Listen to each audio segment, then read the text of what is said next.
శ్రీ గణేశ పురాణము ఉపాసనాఖండము 85వ అధ్యాయము. కుమారస్వామి చరిత్ర. శివుడు కౌగలించుకున్న కోయపడుచు కామాగ్నిచే బాధింపబడింది. ఏ శైత్యోపచారాలు ఆమె కామాగ్నిని చల్లార్చలేకపోయాయి, పైగా ఆమె తాపాన్ని హెచ్చించాయి. ఇలా చాలా కాలం గడిచింది. ఆమె కామ విహ్వలై చిక్కి శల్యమైంది. అంత ఆమె కైలాసవాసుని కడగేగి, దేవా, నన్ను ముందు అక్కును చేర్చుకుని నాలో కామాగ్ని రేకెత్తించి ఇప్పుడు నా మాటైనా తలవకుండా మిన్నకున్నావు. మదనుడు నన్ను మంట పెడుతున్నాడు. ఏ ఉపాయం చేస్తే నాలోని కామాగ్నికి ఉపశమనము కలుగుతుందో ఆ ఉపాయం నువ్వే ఆలోచించాలి. నేను నీకు వశమయ్యాను. నన్ను ఉపేక్షించడం నీకు ధర్మం కాదు అని దీనంగా వేడుకుంది. ఆమె మాటలకు కరిగిపోయాడు శివుడు. ఆమెకు ప్రియం చేయాలని సంకల్పించి ఆమె చేయి పట్టుకుని ఒక రహస్య ప్రదేశంకు తీసుకుని పోయి ఆమెతో రమించడం మొదలుపెట్టాడు. ఇలా ఢిల్లీ శంకర్లు 60,000 సంవత్సరాలు రతిక్రియ సాగిస్తూ వచ్చారు. స్థానభ్రష్టులైన దేవతలు కైలాసానికి వెళ్ళి కామకేళిలో ఉన్న హరుని చూసి వ్యాకులత చెంది, ఈ దుష్టరాక్షసుని నుండి మనకు ఎప్పుడు విముక్తి కలుగుతుంది? వీడి పీడ ఎప్పుడు విరగడవుతుంది? మళ్ళీ మనం ఎప్పుడు మన స్వస్థానాలు పొందుతాము? ఆ పరమేశ్వరుడు ఎప్పుడు మనని రక్షిస్తాడు అని ఎంతో బాధపడ్డారు. వారిలో వారు ఇలా చర్చించుకుంటూ ఉండగా బృహస్పతి దేవ బృందంతో, దేవతలారా, రూపాంతరం పొందే సామర్థ్యం గల అగ్నిహోత్రుణ్ణి శంకరుని దగ్గరకు పంపండి. అతడు శంకరుని ప్రబోధించగలడు అని హితము చెప్పాడు. దేవతలు అగ్నిని పిలిచి, హవ్యవాహన, యజ్ఞ యాగాది కర్మలన్నీ నీ వల్లనే కదా నిర్వర్తించబడుతున్నాయి. ఉదకములకు నీవే కదా కారణభూతుడవు. దేవతలకు నువ్వే కదా ముఖానివి. నువ్వు సముద్రంలో బడబాగ్ని రూపంలో ఉన్నావు. అగ్ని కార్యం నిర్వర్తించేవారు నిన్ను ఆహవనీయాది నామాలతో పూజిస్తారు. మానవుల్లో జఠరాగ్ని రూపంలో ఉండి వారు భుజించే పదార్థాలని నిర్ణింపచేస్తున్నావు. ఓ అగ్నిదేవా, నువ్వు సమస్త ప్రాణులను ఉద్దీపింపచేస్తూ సమస్త సందుల్లోనూ సంచరిస్తూ ఉంటావు. నువ్వు త్రిమూర్త్యాత్మకుడవు. నీకు అసాధ్యమైనదేదీ లేదు. నువ్వు లోకానికి ఉపకారం చేయవలసిన తరుణం ఆసన్నమైంది. నువ్వు ఆకాశవాణి పలుకులు విన్నావు కదా. అందుచేత నువ్వు మారువేషంలో శివమందిరానికి వెళ్ళి బిచ్చం యాచించాలి. నువ్వలా చేస్తే జగత్కార్యము, మా కార్యము నెరవేరుతాయి అని ప్రోత్సహించారు. అగ్నిదేవుడు దేవతల కోర్కెను మన్నించి కాషాయ వస్త్రములు ధరించి యతీశ్వరుని వలె కైలాసానికి వెళ్ళి లోపలికి వెళ్లకుండా వాకిటనే నిల్చుని 3 సార్లు భిక్షాందేహి అని బిగ్గరగా కేక వేశాడు. రతిపారవస్యంలో ఉన్న ఉమాశంకర్లు ఆ కేక విని ఆశ్చర్యపోయారు. చటాలున లేచారు. స్ఖలించిన శివవీర్యమును శంకరుడు పార్వతి దోసుల్లో ఉంచాడు.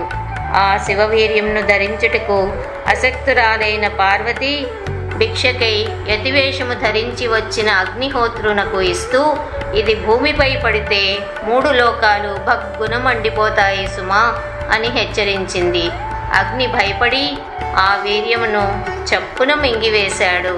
కానీ శివవీర్య తీవ్రతకు తట్టుకోలేక దిమ్మ తిరుగుతూ చివరకు ఒక ఉషక్కాలంన సూర్యుడు తులారాశిలో ఉన్న సమయాన గంగానదికి స్నానానికి వెళ్ళి, ఈ గంగాదేవి కూడా శివపత్నియే కదా, అదీ కాక ఈమె అతి శీతలమైన జలస్వరూపిణి కాబట్టి ఈ వీర్యాన్ని ఈమె భరించగలదు అని ఎంచి ఆ వీర్యంను గంగలో విడిచిపెట్టాడు. ఆ సమయానికి 6 కృత్తికలు గంగానదికి స్నానానికి వచ్చి శివవీర్యంతో మిళితమైన గంగాజలపానం చేశారు. వారు వెంటనే గర్భాలు ధరించారు. అది గమనించి అగ్నిహోత్రుడు అంతర్ధానమయ్యాడు. కృత్తికలు గంగ నుండి బయటకు వచ్చి వస్త్రాలు ధరించి వారి వారి ఇళ్లకు వెళ్ళిపోయారు. వారిలో గర్భధారణ చిహ్నాలు ప్రస్ఫుటంగా గోచరించడం చూసి వారి భర్తలు వారిని బహిష్కరించారు. కృత్తికలు తిరిగి గంగా తీరానికి చేరి అక్కడ ఉన్న రెల్లుగడ్డిలో వారి వారి గర్భాలను దించుకున్నారు. తర్వాత తిరిగి స్నానాలు చేసి శుద్ధులై వారి ఇండ్లకు మరలిపోయారు. వాళ్ళు వెళ్ళిన తర్వాత ఒక్కొక్క గర్భము చిట్లి అన్నీ కలిసి ఏకరాశి అయి 6 ముఖములు 12 చేతులు గల తేజోరాశి అయిన బాలుడు ఉదయించాడు. ఆ బాలుడు హుంకరించాడు. ఆ శబ్దమునకు ఆకాశం నుండి చుక్కలు రాలాయి. భూమి కంపించింది. చెట్లు పెళపెళా నేల కొరిగాయి. ఇంతలో శివదర్శనం కొరకు కైలాసానికి వెళుతున్న నారదుడు ఆ బాలుణ్ణి చూశాడు. తన దివ్య దృష్టిచే విషయమంతా గ్రహించాడు.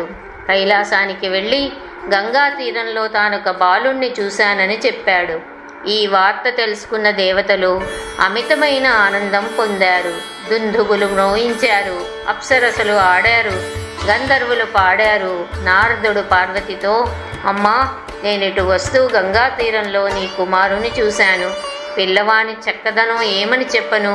ఆ బాలుని రూపం ముందు జయంత వసంతులు సైతం నిల్వలేరు. అతడి గర్జనలకు ముల్లోకాలు తల్లడిల్లిపోతాయి. పిల్లవాడు మిక్కిలి బల సంపన్నుడు.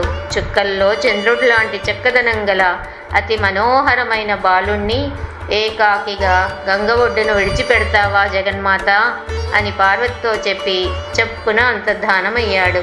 పార్వతీదేవి వెంటనే బాలుడున్న చోటకు వెళ్ళింది. 85వ అధ్యాయం సమాప్తం.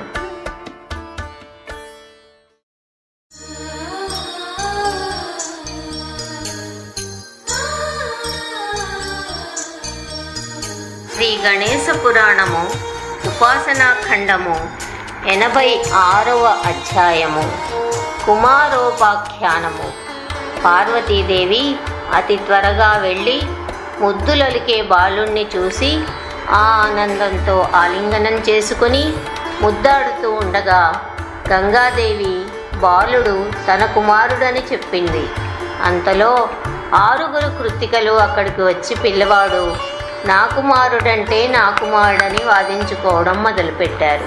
ఇలా వారిలో వారు వాదులాడుతూ శంకర్ని వద్దకు వెళ్ళారు. పార్వతి బిడ్డను తన ఒడిలో ఉంచుకుని తన ఇంట్లోకి వెళ్ళిపోయింది. శంకరుడు బాలుని శిరస్సు మంత్రపూర్వకంగా చుంబించి మిక్కిలి ఆనందం పొందాడు.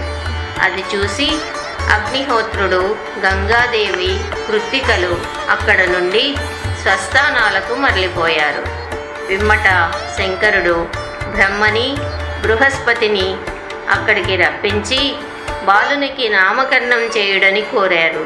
వారు ఉభయులు ఆలోచించి, పరమశివ, ఈ బాలుడు కార్తీక మాసంలో జన్మించాడు కాబట్టి ఈతడి పేరు కార్తికేయుడు అని స్పష్టమైంది.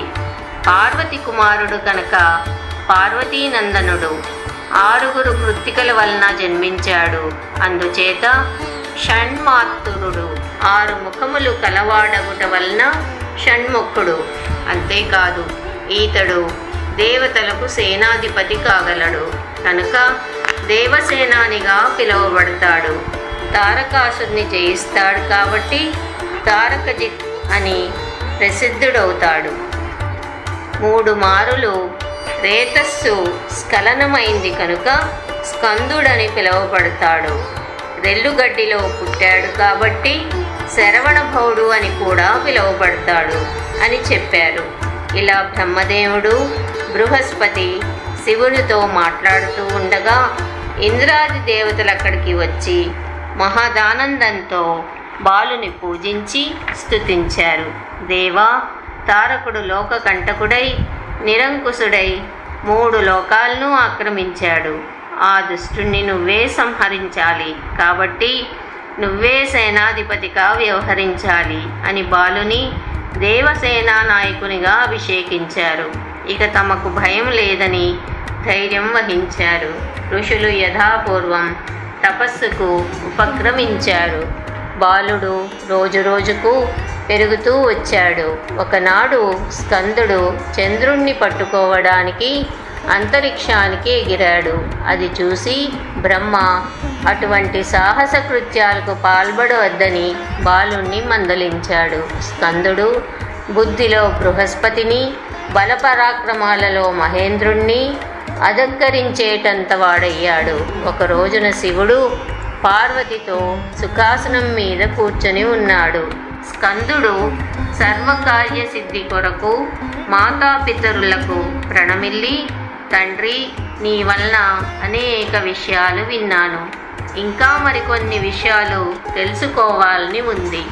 సర్వసిద్ధికరము, పుత్ర ధన ధాన్య వృద్ధికరము, సర్వ పాపహరము, శత్రునాశకరము, త్రివర్గప్రదము, మోక్షప్రదము, ఉత్తమోత్తమము, త్రైలోక్య మంగళప్రదము అయిన వ్రతమునొక దానిని చెప్పండి అని కోరాడు. అప్పుడు శంకరుడు, నువ్వడిగిన ప్రశ్న చాలా సమంజసంగా ఉంది. అందరికీ శుభములనిచ్చేది, కోర్కెలు తీర్చేది అగు వ్రతమునొక దానిని చెప్తాను విను. ఆ వ్రతము దారిద్ర్య నాశకరము, పుత్ర పౌత్రాభివృద్ధికరము, మంగళకరము. అదే గణేశ వ్రతము. ఆ వరద గణపతి వ్రతం ఆచరించిన వారు అజేయులవుతారు. అట్టివారు 3 లోకాల్లోనూ పూజింపబడతారు. ఆ వ్రతమునకు మించిన వ్రతము మరి ఒకటి లేదు అని స్కందునితో పలికారు. వ్రత విధానము, దాని మహత్యము, వ్రతం ప్రారంభించవలసిన రోజు, ఈ వివరాలన్నీ చెప్పమని కుమారుడు శివుని కోరాడు. 86వ అధ్యాయం సమాప్తం.